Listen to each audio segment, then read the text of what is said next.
All right, we are in the book of Genesis. We are discussing the flood.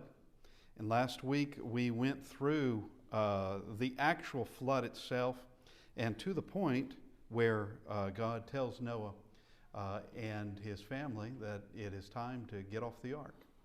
And as we discussed last week, God is the one that told them when to get in, and he closed the door. And it would be wise, very wise, if you wait until he tells you to get out of the ark.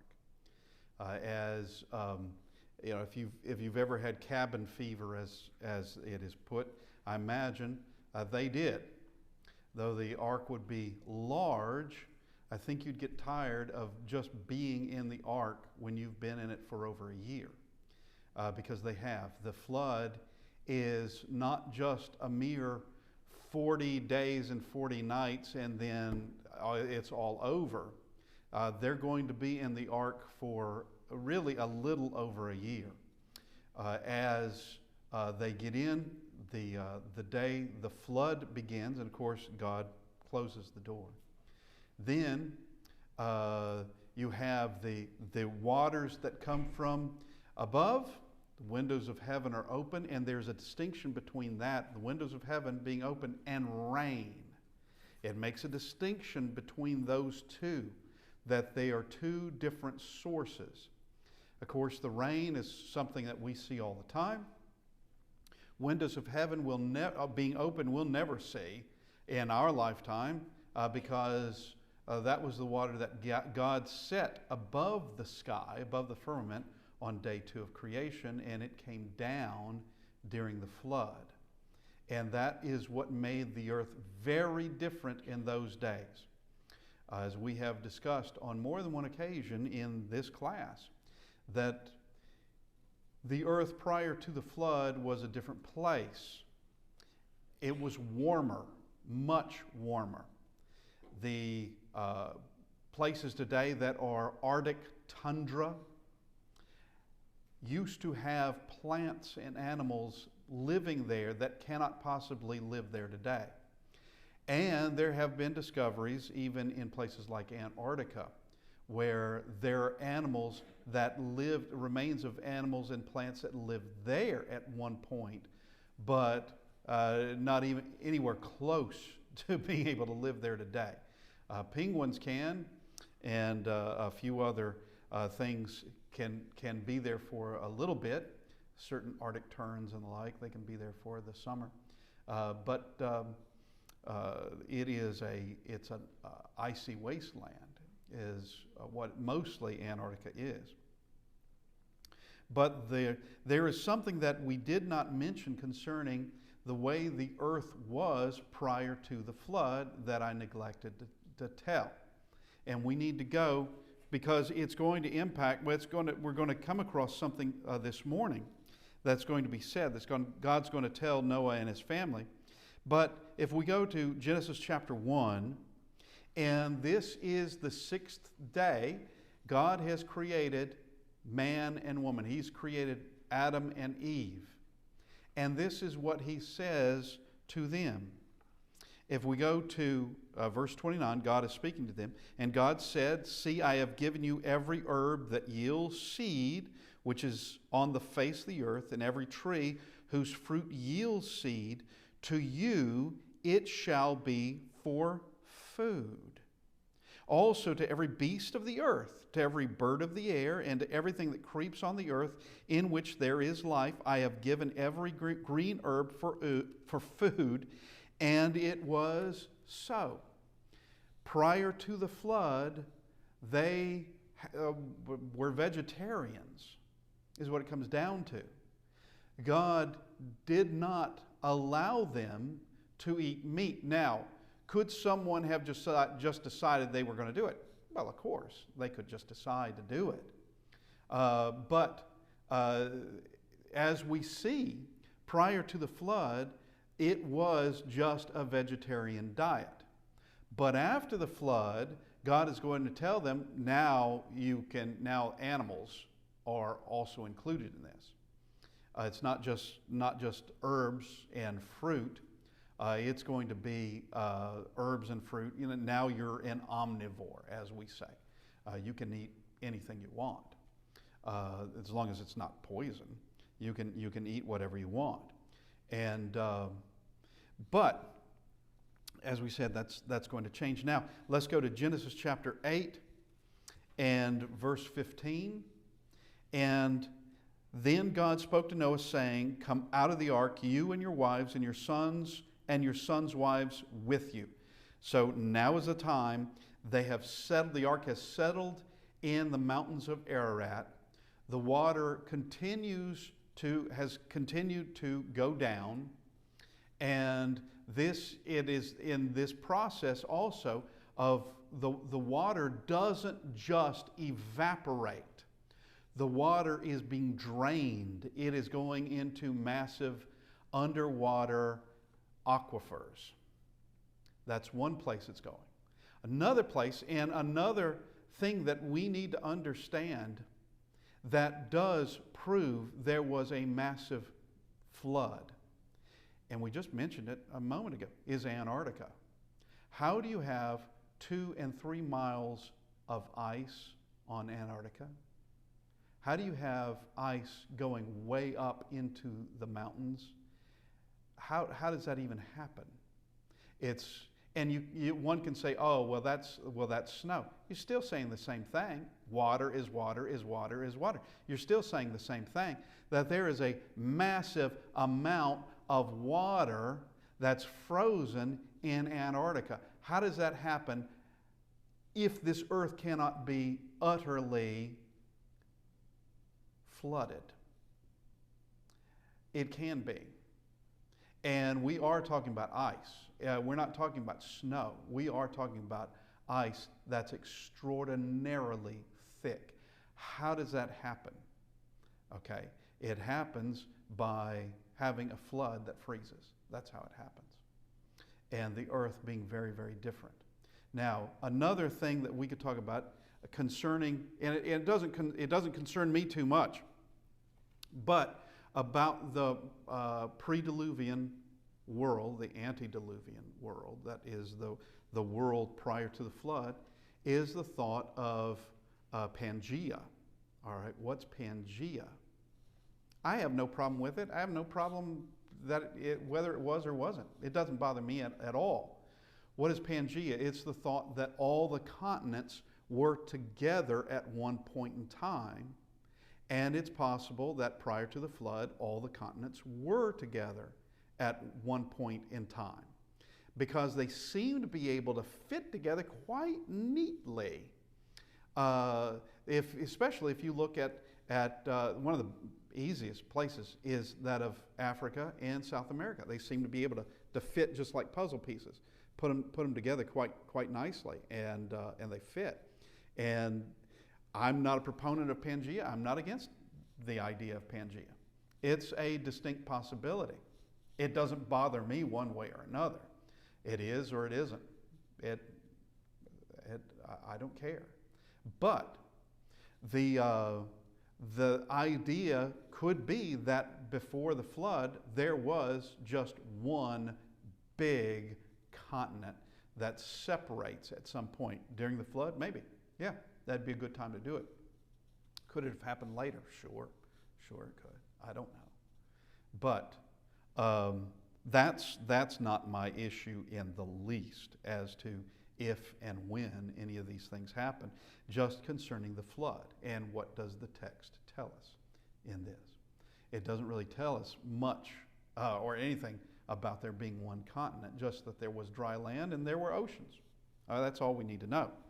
Now, we go back to verse 17.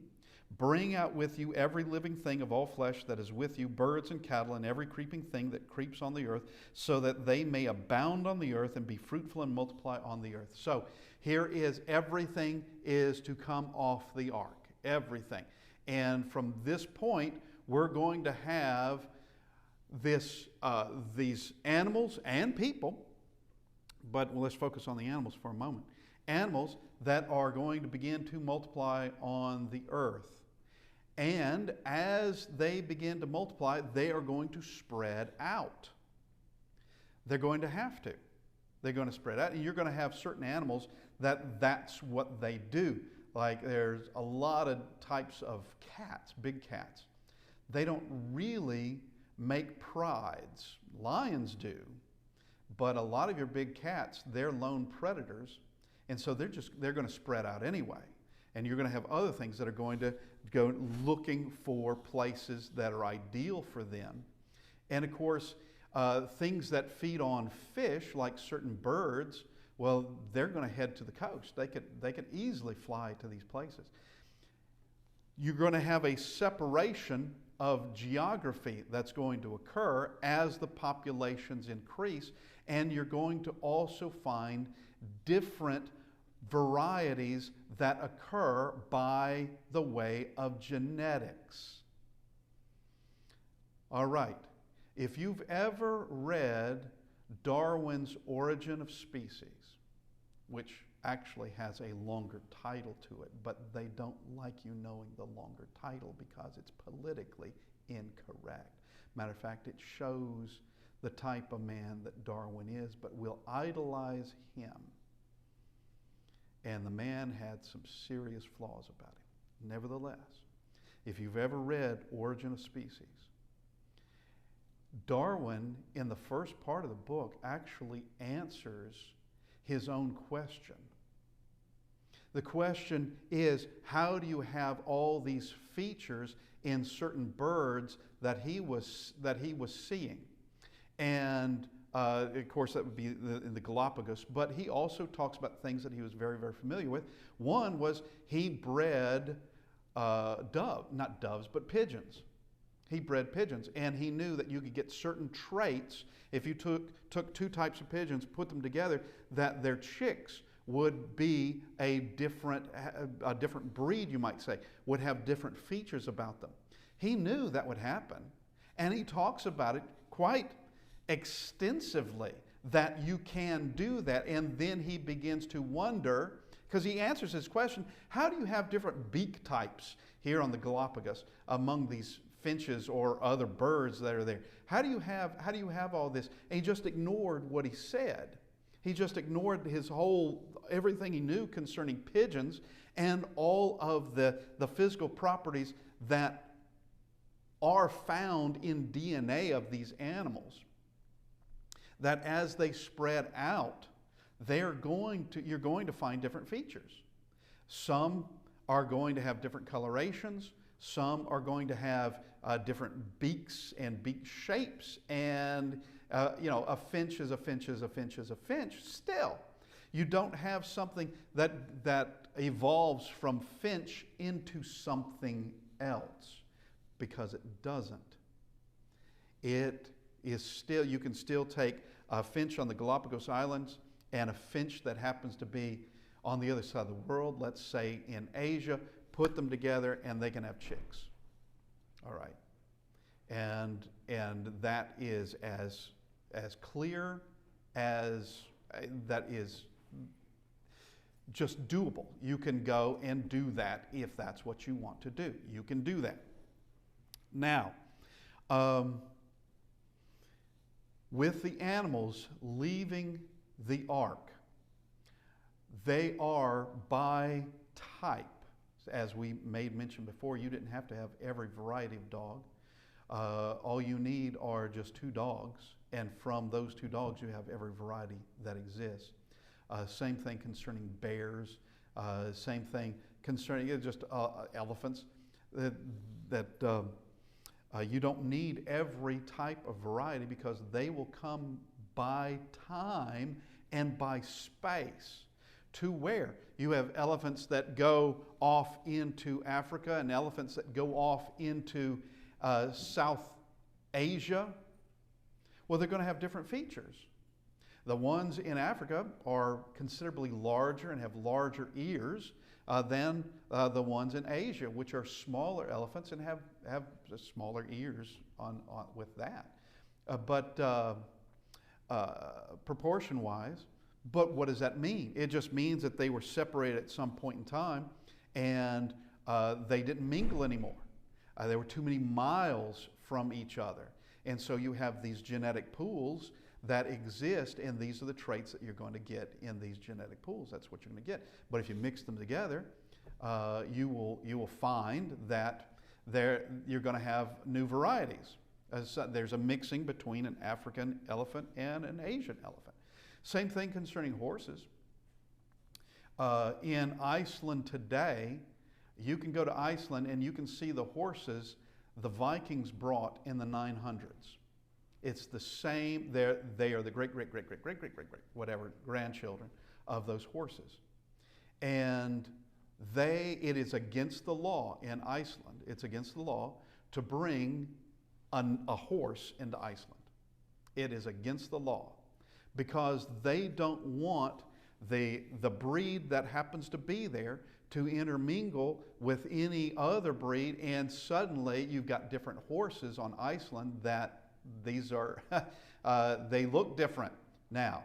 They're still horses, aren't they? Yeah, they're still horses, but they're not exactly the direct descendants. Well, they would be direct descendants, I suppose, but they don't look like the direct descendants that would have come there so many centuries ago. And they don't want other horses coming in, and they know from 900 AD, in the 900s, all the way to 2021, with all that separation from those horses to every other horse on earth, even a zebra, you bring those in, they're still all in the same family, and they can have colts. They know it. All right. There's nothing new about this. Nothing new. But you have these animals spreading out, and there's going to be variations that will appear as they spread out, to where something like the marsupial family is a big, weird family. We have marsupials here, like the possum is a marsupial. The marsupial family also includes Tasmanian devils, Tasmanian tigers, which were only found in Tasmania. Now, Tasmanian devils have been taken onto the mainland and probably in zoos around the States and other places. Tasmanian tiger may be extinct, maybe. There's been like hints that maybe some still exist. But those are marsupials. And still, there are others that are weirder, such as the duck-billed platypus. Same family. The same family. And that's just a weird, weird family that happens to have spread across the world. But it all starts again here with every living thing. So Genesis 3:17, with every living thing of all flesh that is with you, birds and cattle and every creeping thing that creeps on the earth, so that they may abound on the earth and be fruitful and multiply on the earth. And so they go. So Noah went out, and his sons and his wives and his sons' wives with him. Every animal, every creeping thing, every bird, and whatever creeps on the earth, according to their families, went out of the ark. So now they're free again. They're free, and it's a very new world. And you're going to have certain animals, they're not going to want to be up in the mountains. That's not the place where they want to be. And they're going to make their way out into the valleys, and they're going to go places. Like I was saying, those that fish, that are going to that want water, are going to go to places where there's water. They're going to go to the oceans. They're going to go to the lakes and the rivers. They're going to go to those places. And so now we come to verse 20, and we see where there is a sacrifice made. There is a reason why God told Noah to take 2 of every unclean animal, but 7 of the clean animals. It's not just a male and female of the clean animals. It's going to be 7 of them, 1 male and then 6 females. Then Noah built an altar to the Lord and took of every clean animal and of every clean bird and offered burnt offerings on the altar. This was precisely the worship that was going on prior to the flood, and it's still legitimate. If we go to Genesis chapter 4, we see that Abel's sacrifice happens to be an animal sacrifice, and it is of sheep. That's what he's doing. That's what it's talking about. It's from his herds, or it could be goats as well. But these are clean animals. And Cain, however, is sacrificing from what he grew from the ground. Or that was an illegitimate sacrifice. God did not recognize that. And while we do not have the words specifically, and this is one of the things we need to learn, though we do not have the words specifically of where God said to Adam, this is how you worship me. This is how you make sacrifices to me. We don't have that. Nor do we have him saying these words to Enoch or saying these words to Noah for that matter. We see where Abel is doing it and it's approved by God, and we see now Noah is doing it and it's approved by God. What does that mean? That's called an approved example, is what that means. And we need to learn some things when we read the Bible. Okay? We need to read the Bible as to what does it say, then, okay, what does it mean? Because that is vital. What does it mean? So it told us this. It took time to tell us this, and we have to ask the question, why tell us this? What is the meaning in this? Why bother to give us this detail? There will be a reason, and like with here, it would be the concept, well, we can take this concept and this principle of approved example. That the Bible does teach by approved example. While we're not under this law, which we commonly call the Law of Patriarchy, which goes all the way back to Adam and Eve really leaving the garden. That's when that would have started. And we see Cain and Abel doing precisely what the law called, Cain not doing what the law called. That would be disapproved example.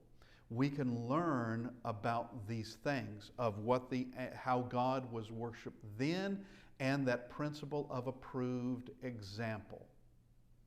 And God knows we can use our minds. It's just a matter of us doing it. We can use our minds.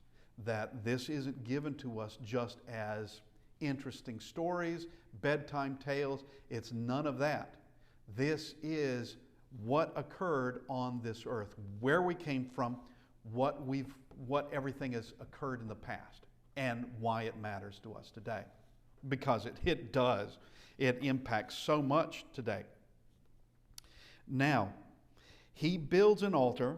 He makes an offering, and we can know this is approved by the next verse. And the Lord smelled a soothing aroma. Then the Lord said in his heart, I will never again curse the ground for man's sake, although the imagination of man's heart is evil from his youth, nor will I again destroy every living thing as I have done.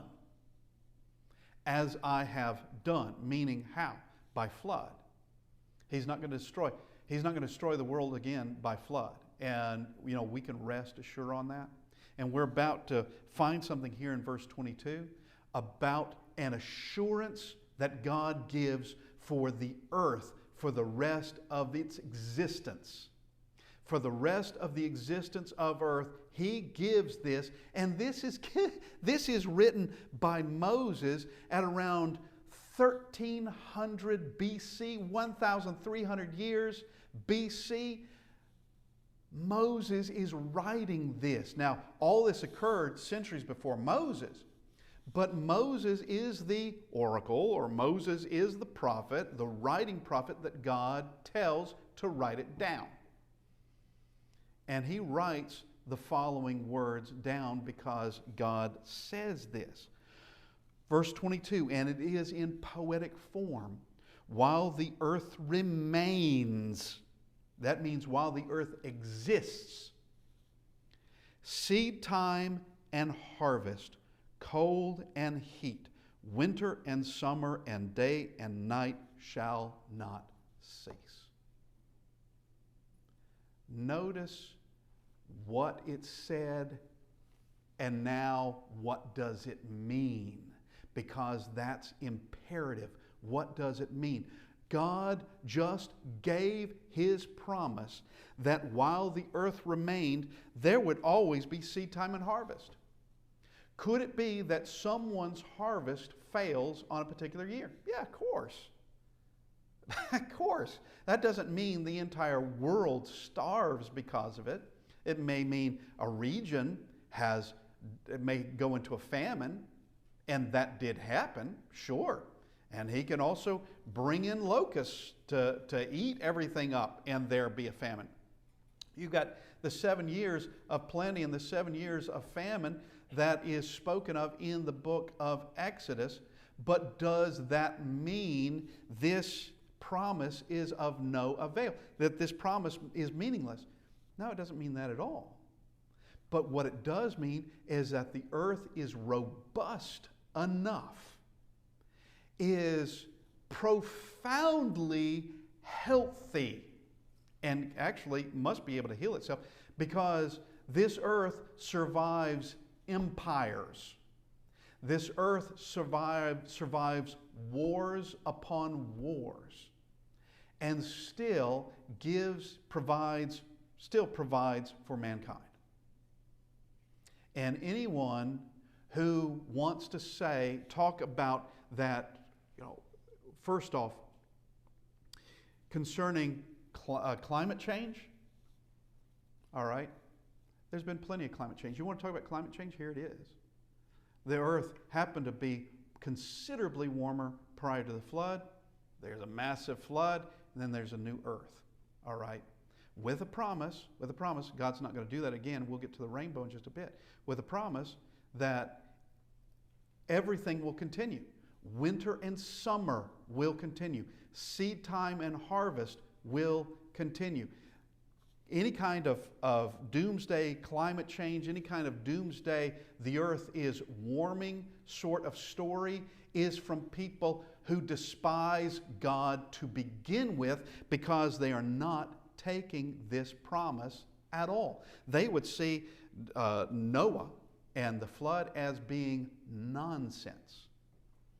And everything surrounding it would also be nonsense. And of course, they also see us as just being some sort of virus on the earth. And if the truth be known, that at least most of us be eliminated off the earth. Now, they themselves, proponents of this, don't want to be eliminated. But they would want to eliminate most folks off the earth, because according to them, really what it comes down to is we're nothing but a virus on the earth, instead of being here by design from a loving God who made this earth not for the earth's sake, but as stage and setting for human history. And as long as he wants humanity to survive on this earth, the earth remains. Now, when he wants this earth to stop, guess what? Humanity continues on, not in this bodily form, not in this form. Humanity continues on in eternity, one place or another.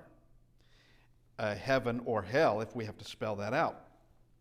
But he is saying in this, that, yeah, man's heart is evil from his youth, then that's going to be a problem. It's going to be a problem, and a continual problem. But there's always going to be a Noah. There's always going to be an Enoch. There's always going to be someone in every generation who is following God. But we're going to read it again. While the earth remains, seed time and harvest, cold and heat, winter and summer, and day and night shall not cease. It'll continue going. Now, that's big talk. And we mention this every now and then. That's big talk. Here's another one of those things that you can prove. Has this in fact occurred? Does it look like this actually was a promise and that this still goes on? Well, the sun's up and the sun will go down. That's daytime and night. Here we are heading right into winter. We're not there just yet, but we're heading into it. We did have summer. Was there a seed time and harvest even this year? And the answer is yeah. All around the world, it's been that way. All around the world. So it looks like, for something like this to have been an accident, and I'm talking about the text of the Bible, or just nonsensical things, that this sure has real world proof, doesn't it? It sure has real world proof that we can look at and understand there are things being spoken of by very, very powerful and influential people in our day that they're just taking the place of powerful, influential, and wicked people in previous generations. They're just taking the same chair, as it were. They're taking the same position and trying to undermine faith.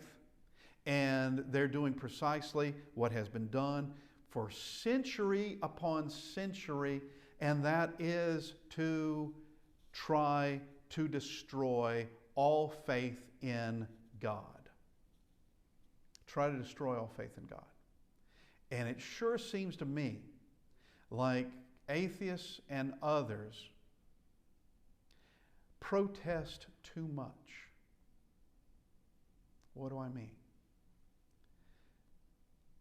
That if it were a matter of, let's just make this into something absurd, a belief in the tooth fairy, that you have a large segment of the world that believes in the tooth fairy, do you think that there would be people just angry about that, vehement about that, wanting to destroy all faith in the tooth fairy? And I would say, I doubt it. I doubt it at all. Because the tooth fairy doesn't exist, and the tooth fairy is not one that is going to judge the earth and brings a moral law. But when you have someone very much real, who's very much in control, who's very much created all of nature and moral law and created us knowing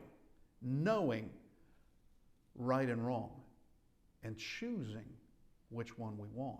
We're free moral agents, every single one of us. Then you have a different world, and you have people that are going to reject that. People that are going to just absolutely reject it. Now, let's go to chapter 9 and verse 1. So we've had this assurance given by God. So God blessed Noah and his sons and said to them, be fruitful and multiply and fill the earth. That's a similar message that he gave Adam and Eve. Fill the earth. That there is to be a world population. Right now, the world population at this point, Genesis chapter 9, it's 8 people. Okay, it needs more than that to sustain human population. It needs far more than that. And the fear of you, verse 2, notice, something else is going to happen after the flood. And the fear of you and the dread of you shall be on every beast of the earth, on every bird of the air, on all that moves on the earth, and on all the fish of the sea. They are given into your hand, Every moving thing that lives shall be food for you. I have given you all things, even as the green herbs. And this takes us back to what we read earlier in Genesis chapter 1, verses 29 and 30, that prior to the flood, it was vegetarianism only. That it was just plants, fruit, that sort of thing. That's what it was. After the flood, it changes and God allows them now to eat meat. Why? I don't know. I don't know. It could very well be because of the change of the earth itself. We're receiving, things are very different now prior to the flood. That there are certain things that we may need from meat that they didn't have to have that prior to the flood. But today we do. That's my only answer. I don't know, but that's what it says. That now they can eat animals. You're sacrificing an oxen now, but you could eat oxen at some point, or you could eat whatever at some point. Now, I'm going to give you I'm saying this humorously, but then again, not so humorous. I mean, it's a little insight into myself. You do realize that in the Arctic tundra, in Siberia specifically, that they have discovered over the years frozen mammoths, buried frozen mammoths. They're whole. They're not petrified or fossilized. They're not bones. They are whole, woolly mammoths that were buried and then frozen. So that should tell you. And the contents of their stomachs did show that they were eating things that would be in considerably warmer climates. But there they were buried, and there they were frozen. All right, something dumped a lot of dirt on them and buried them alive and frozen. And everybody agrees, yeah, they had to have been buried alive. And it is just my little joke of how great it would be to actually, they're frozen, let's see what they taste like. Okay, that's just my joke. Make mammoth chili, why not? All right.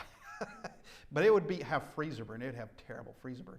But still, but there is also that part of me that says, actually prior to the flood, which is where this animal came from, it had to be prior to the flood, water buried that thing, you weren't supposed to eat meat at all. Why not? And it'd be that side of me that would say, there's no way I'm going to eat that animal because I have no idea how things were, why it was forbidden before the flood. I can't answer that question. Therefore, I would leave that alone, as though I were ever be faced with that question, that real situation, because I won't be. It's just, it would be amusing in my mind.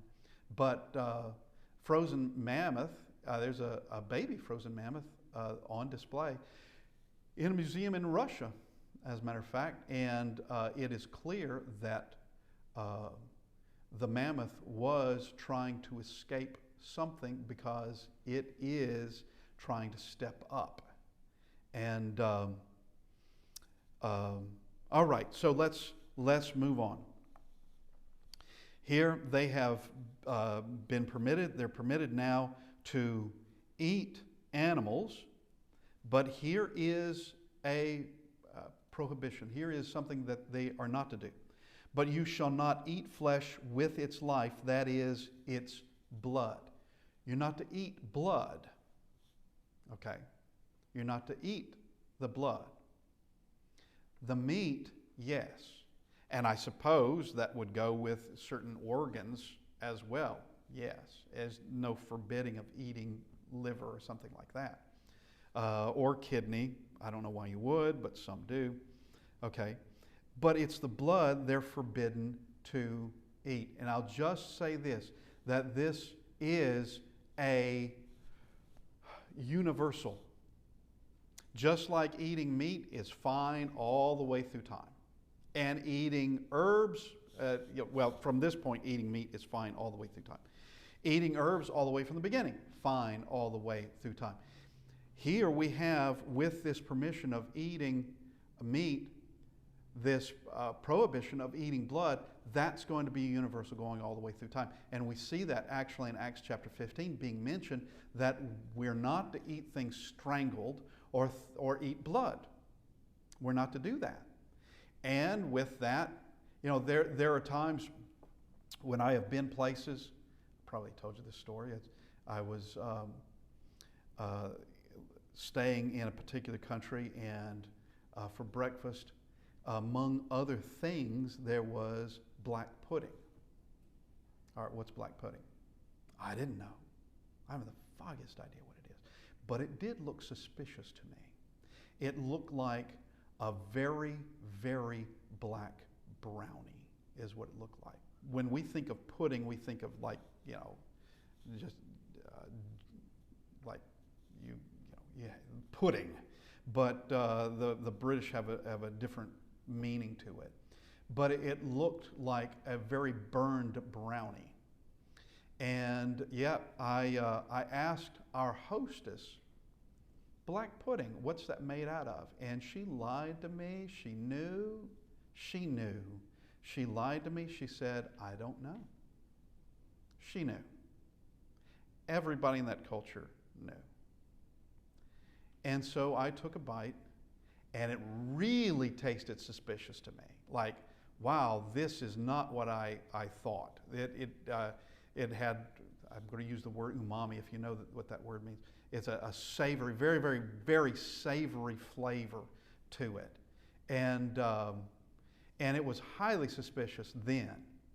And so I thought, all right, I'm not eating this because I don't know what it really is. And someone else, not feeding me breakfast, someone else, like a couple of days later, I said, by the way, what's black pudding made out of? And they said, oh, that's pig's blood. Pig's blood and oatmeal. There may be some other things mixed in. All right, well, we're not supposed to be eating that. We're not to eat blood. And there's things like blood sausages, and that's not good. And this is a prohibition starting from here in Genesis 9:4, and it's repeated in Acts chapter 15.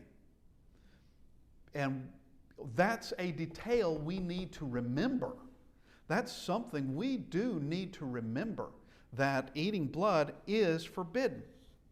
Verse 5, surely for your lifeblood I will demand a reckoning from the hand of every beast. I will require it. And from the hand of man, from the hand of every man's brother, I will require the life of man. Now he's going to say this in verse 6. This too is going to be universal. We never heard it prior to Genesis 9, but we've heard it hinted at that when Cain killed Abel, when you have that of, let's see, it was Tubal Cain, Tubal-Cain, who, no, all right, sorry, it's Lamech. I'm just not really looking at my text. It's Lamech who killed a man. All right, he realized that his life may very well be forfeit, that he may be killed because he killed a man. But here we have it, Genesis 9, verse 6. Whoever sheds man's blood, by man his blood shall be shed, for in the image of God he made man. What is that? That's capital punishment. Capital punishment for murder. That's capital punishment for murder. Let's read it again. Whoever sheds man's blood, by man his blood shall be shed. Now that's two things here. There is an illegitimate killing of another human being, that's called murder, and there's a legitimate killing of a human being, that's called capital punishment. They're both being presented right here. Don't let anyone tell you that, you can't shed any man's blood. You can't do that. Well, it's not saying that. Matter of fact, it's saying the opposite. It's saying, yeah, the innocent you can't kill, the guilty you can kill. Matter of fact, it demands it. Whoever sheds man's blood, by man his blood shall be shed, for in the image of God he made man. And there he is showing why man is protected. Beasts, not protected. You can eat those. Not protected. Man is protected because man is made in the image of God. We'll go to verse 7, then we'll need to call it a class for today. And as for you, be fruitful and multiply, bring forth abundantly in the earth, and multiply in it. So here is this word concerning the value of human life, and then, all right, spread out. Make nations. And it will come. That will happen. And all right, I want to thank everybody for being here this morning, and appreciate everyone watching. And hopefully we will continue next week.